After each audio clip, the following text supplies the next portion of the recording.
Most people think relationships fail because of a lack of love. That's not true. People don't leave because they stop loving you. They leave because the feeling changes. And here's the part no one tells you. The same reason they leave is often the reason they come back. Attraction is not a fixed state. It doesn't lock in just because two people are together. It's dynamic and it responds to behavior, energy, and emotional patterns over time. The mistake most people make is assuming that once attraction is established, it will sustain itself. That assumption leads to complacency. In the early stages of a relationship, people naturally show their best qualities. They're engaged, present, and intentional. There's curiosity, effort, and a level of unpredictability that keeps things interesting. But as comfort increases, effort often decreases. People become routine, predictable, and overly available. What once felt exciting starts to feel familiar, and familiarity, without growth or tension, can reduce attraction. Attraction depends heavily on emotional contrast. There needs to be a balance between closeness and space, certainty and curiosity. When one person becomes too available or too focused on maintaining the relationship, it removes the challenge. There's no longer anything to pursue, discover, or earn. Human psychology doesn't respond strongly to what feels guaranteed. Another key factor is personal growth. When someone stops developing themselves mentally, physically, or emotionally, they stop bringing new energy into the relationship. Attraction is reinforced when your partner continues to see evolution in you. Stagnation, on the other hand, signals comfort without direction, which can slowly reduce interest. Overinvestment also plays a role. When one person gives too much attention, validation, or reassurance without it being reciprocated, it creates imbalance. The dynamic shifts from mutual connection to one-sided effort. This not only lowers perceived value, but also changes how the other person emotionally engages. Maintaining attraction requires awareness. It means continuing the behaviors that created the initial connection while also growing beyond them. It involves setting boundaries, maintaining independence, and not losing your individual identity inside the relationship. When someone feels that you have your own life, standards, and direction, it reinforces respect and interest. Emotional consistency matters as well. Reacting impulsively, becoming overly needy, or seeking constant reassurance can weaken attraction because it signals insecurity. Stability, confidence, and self-control tend to create a stronger emotional response. Attraction isn't about constant intensity. It's about sustained engagement.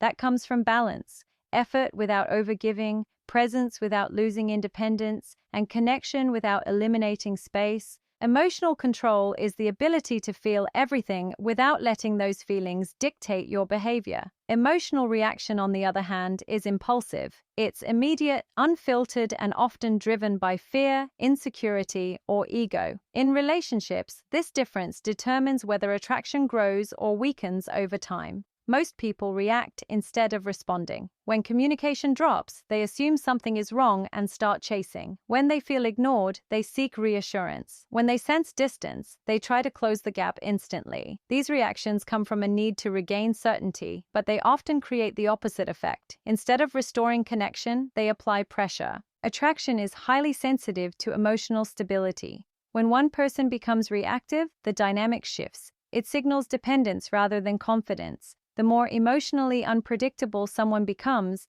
the less secure the connection feels. Not because emotions are wrong, but because uncontrolled expression creates tension in the wrong direction. Emotional control doesn't mean suppressing feelings. It means managing them with awareness. You recognize what you're feeling, but you don't act on it immediately. You create space between the emotion and the response. That space is where strength shows up. For example, when someone pulls away, a reactive response would be to question them, text more, or demand clarity. A controlled response is observing the change without immediately trying to fix it. You maintain your routine, your focus, and your self-respect. This shifts the energy from chasing to grounded presence. This behavior disrupts unhealthy patterns. In many relationships, one person distances while the other pursues. The more one chases, the more the other pulls away. Emotional control breaks this cycle. It removes the pressure and allows the other person to feel the space they created. Another aspect is handling conflict. Reactive individuals escalate situations quickly. They speak out of frustration, say things they don't mean, and prioritize being heard over understanding. Controlled individuals stay composed. They listen, process, and respond with intention. This creates respect, even during disagreement. Emotional discipline also strengthens self-worth. When you don't react impulsively, you reinforce the idea that your value isn't dependent on someone else's behavior. You're not controlled by their attention, mood, or presence. That independence is naturally attractive because it shows confidence and internal stability. Over time, people are drawn to those who remain calm under pressure, not because they lack emotion, but because they demonstrate control over it. Self-respect is the standard you hold for how you are treated, regardless of how strongly you feel about someone. Attachment, when unchecked, often lowers those standards. It prioritizes keeping the connection over maintaining personal value. In relationships, this imbalance changes how you show up and how the other person responds to you. When attachment leads, people start tolerating behavior they normally wouldn't accept. Inconsistency, lack of effort, mixed signals, these become things they justify instead of question. The focus shifts from, "Is this right for me?" to, "How do I keep this person?"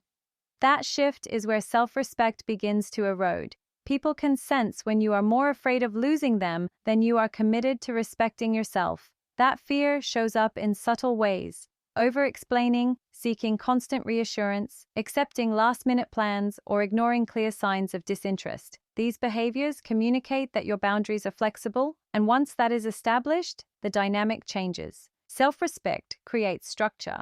It defines what is acceptable and what is not, without needing to control the other person. It's not about ultimatums or force. It's about consistency in your own actions. If something doesn't align with your standards, you don't argue endlessly or try to convince someone to change. You adjust your position. Attachment often pushes people to chase clarity and closure. They want answers, reassurance, and confirmation of where they stand. But self-respect doesn't rely on constant validation. It observes behavior and makes decisions based on patterns, not promises. If someone is inconsistent, that inconsistency becomes the answer.